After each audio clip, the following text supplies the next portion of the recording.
Bienvenidos a Estrados, un canal diseñado para la discusión de temas jurídicos nacionales e internacionales. Para estar al tanto de nuestros contenidos, suscríbete a nuestro canal. Gracias. Bienvenidos todos. Les habla Antonio Bello Lozano Márquez y en esta oportunidad, dando continuidad a un video anterior en el cual tratamos sobre la hermenéutica constitucional, vamos a pronunciarnos sobre otros aspectos relativos a a las diferentes formas de interpretación de la Constitución. La Sala Constitucional ha señalado que los métodos o sistemas de interpretación que pueden ser utilizados son los siguientes: auténtica, judicial, literal, lógica, sistemática, restrictiva, analógica, histórica, política, evolutiva y finalista, prevaleciendo, según el criterio de la Sala, la interpretación sistemática, es decir, ver toda la Constitución como un sistema, como un todo, donde todo está relacionado, desde el artículo 1 hasta el artículo final de las disposiciones transitorias. Todo tiene un sentido, todo tiene una hilación, todo tiene un vínculo que une las diferentes normas constitucionales.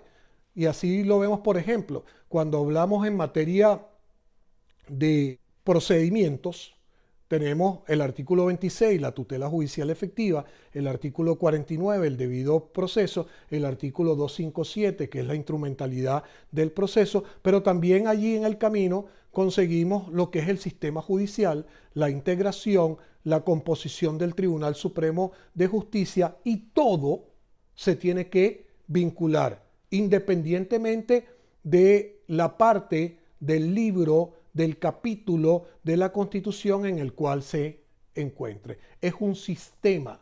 Y cuando habla de un sistema, quiere decir que todo funciona en base a un contexto unitario. Es como si tomamos el ejemplo del cuerpo humano. El cuerpo humano tiene diferentes sistemas. El sistema circulatorio, el sistema digestivo, el sistema pulmonar, el sistema cerebral, etc.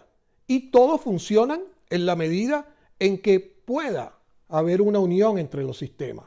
Si el cerebro no funciona, tal vez las funciones circulatorias no sean adecuadas.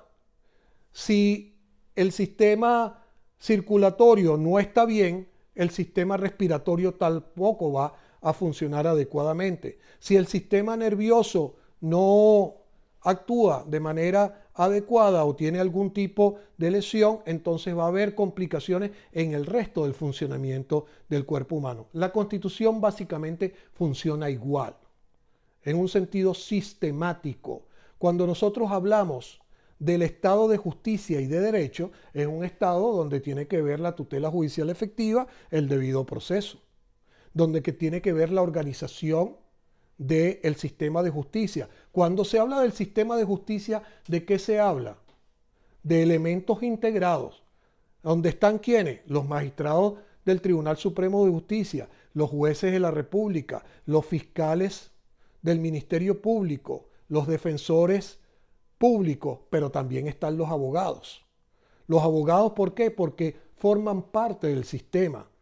Sin el abogado que defienda, sin el abogado que demande, sin el abogado que impetre las acciones legales pertinentes, el sistema de justicia sencillamente no funciona.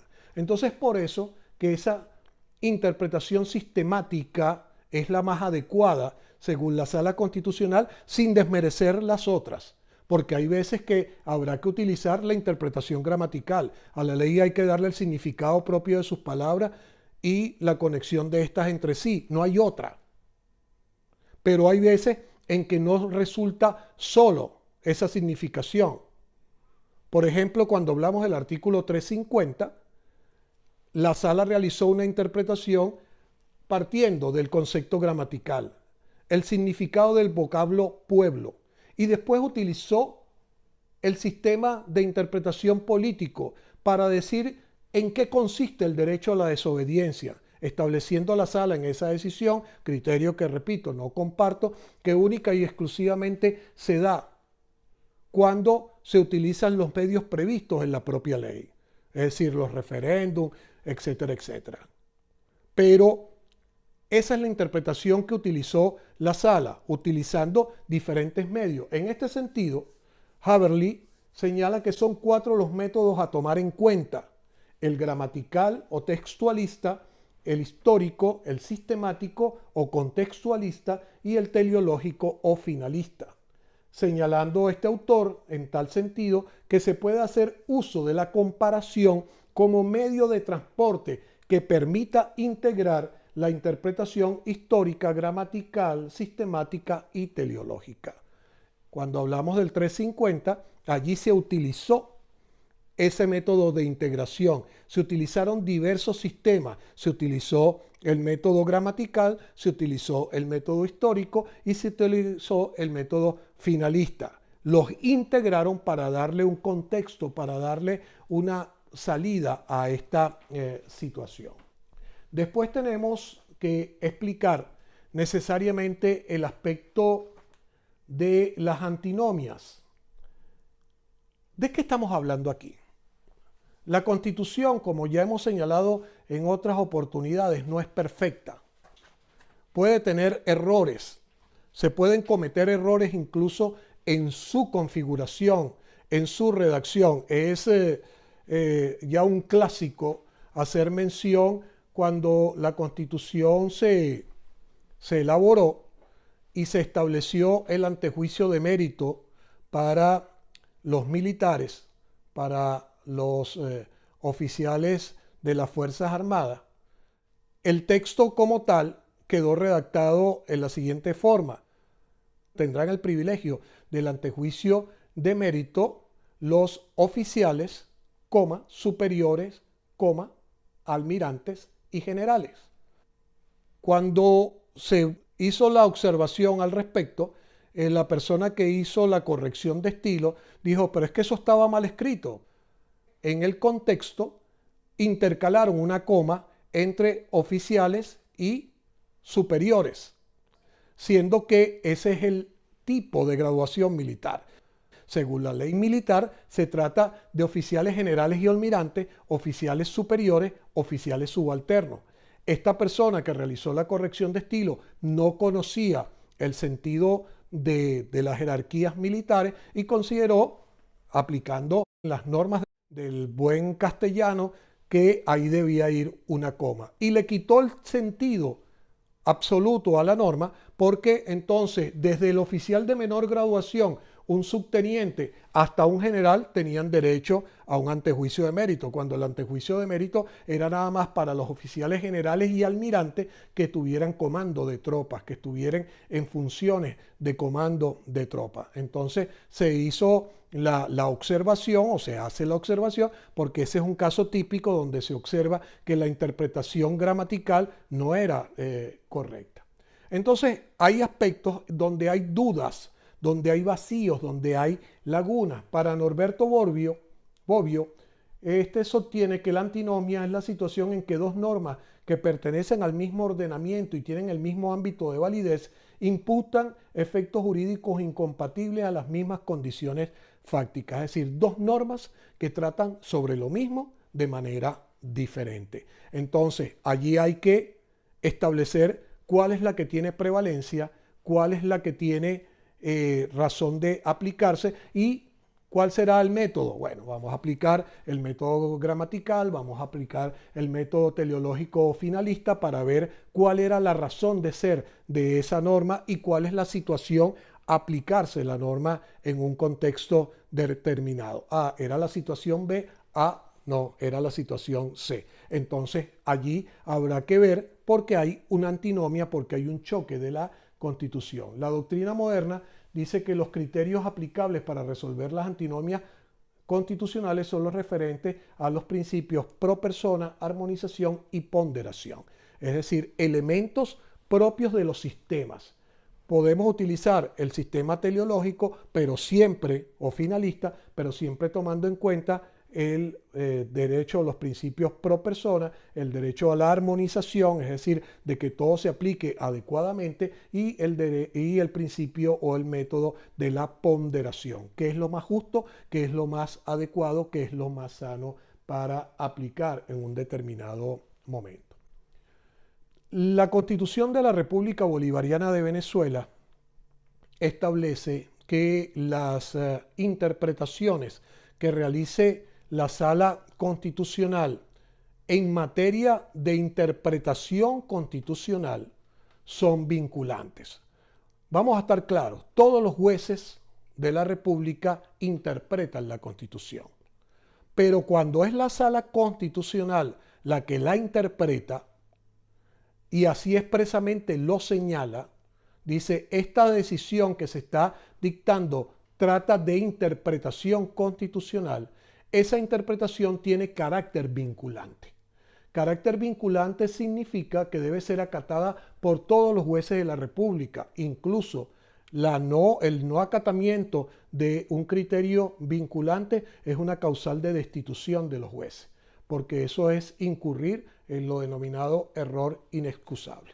Entonces, ese carácter vinculante constituye o puede constituir una especie de camisa de fuerza, en el sentido que esa fue una interpretación que hizo la sala en un determinado momento y después se quedó así de por vida, porque tiene carácter vinculante.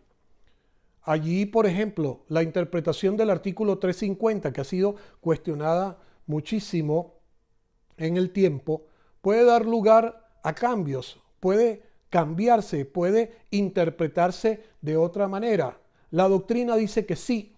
El profesor español Manuel Atienza dice que si bien las decisiones del Tribunal Constitucional son las últimas y definitivas, sin embargo no quiere decir que sean infalibles, ni siquiera que sean correctas, sino que incluso pueden existir otras interpretaciones más adecuadas o más correctas desde el punto de vista de la argumentación jurídica o desde las virtudes de la razón práctica. Ya lo hemos hablado hace un momento atrás. La interpretación evolutiva puede ser que el día de mañana cambie el criterio de la sala en relación con las uniones estables de hecho. Entonces el criterio ya deja de ser vinculante, el criterio de interpretación del artículo 77 de que una unión estable de hecho es entre un hombre y una mujer única y exclusivamente, y considerar entonces por vía evolutiva que esa interpretación vinculante debe cambiar porque cambiaron las circunstancias sociopolíticas, sociales en sí, y permitir entonces que la unión estable de hecho entre personas de un mismo sexo tenga reconocimiento y pueda aplicarse los criterios constitucionales.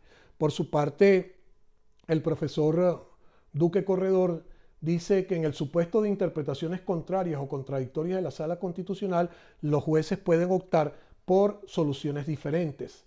Y señala que en los sistemas argentino y americano, los jueces pueden corregir las interpretaciones del Tribunal Supremo si consideran que las consecuencias o resultados de esas interpretaciones son perjudiciales para la sociedad.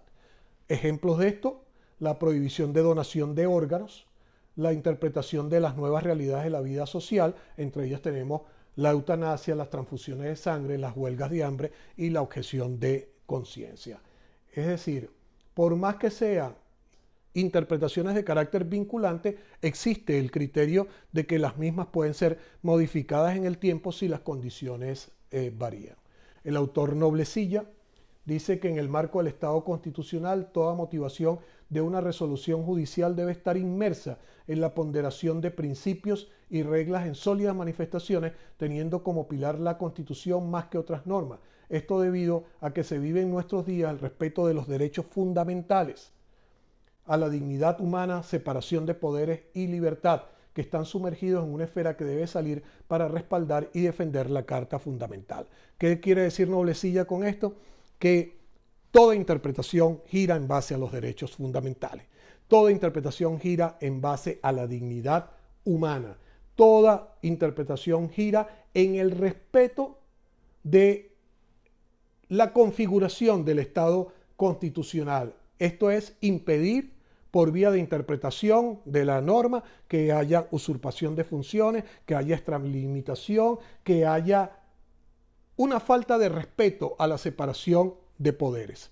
El poder ejecutivo, por ejemplo, no puede ser un poder superior al poder judicial. Es más, como ha dicho la misma Sala Constitucional, estamos en un estado judicialista, porque es el poder judicial el que controla las actuaciones del poder ejecutivo. Las actuaciones indebidas del presidente, de los ministros, pueden ser sancionadas, pueden ser anuladas por el poder judicial. Entonces, no puede haber un estado en el que las normas se interpreten, en el que la separación de poderes no esté debidamente delimitada. Los poderes existen, pero están separados. No es más el presidente de la República que el magistrado del Tribunal Supremo. No es más el magistrado del Tribunal Supremo que los diputados de la Asamblea Nacional. Todos son parte de la estructura y las interpretaciones no pueden variar, no pueden cambiar en ese sentido. Para ir culminando, la Sala Constitucional ha dictado diversas sentencias donde habla de la interpretación. Me parece interesante citar dos en específico. La sentencia número 1347 del 9 de noviembre del año 2000, donde dice que la interpretación judicial debe ejercerse en interés del cumplimiento de las normas y principios axiológicos, con absoluto respeto a la supremacía constitucional. Y la sentencia número 287 del 14 de noviembre del año 2002, donde señala que el artículo 257 constitucional determina la naturaleza instrumental, simple y uniforme del proceso, siendo que las decisiones judiciales no solo estén fundadas en derechos, sino también en criterios de justicia y razonabilidad. Los criterios de interpretación no pueden ser arbitrarios. Los criterios de interpretación no pueden ser desprendidos de los fundamentos axiológicos de la Constitución. Son criterios de justicia como valor superior y de razonabilidad, es decir, ajustados y necesarios. No interpretar porque sencillamente lo quisieron hacer. Para eso se señala que la Sala Constitucional, y así lo ha determinado la doctrina, es la guardián o comisario de los principios constitucionales, tanto que ante las posibles desviaciones del poder público como en su función protectora de las minorías en cuanto a la legislación concierne. Es decir, es el guardián o custodio. No es sencillamente un tribunal que está por allí para satisfacer al poder político o al partido político que se encuentre al mando. Como iniciamos señalando al profesor Petrilo, con él concluimos. Francisco Petrilo dice en su obra que con la hermenéutica jurídica el derecho penetra en el tiempo, pero ni lo oprime ni lo suprime. En síntesis, es necesario interpretar, pero interpretar con fundamento. No está sujeta la interpretación atada en el tiempo, amarrada en el tiempo, sino que más bien debe crecer en base a las situaciones que acontezcan. Con esto concluimos este tema. Gracias por su atención.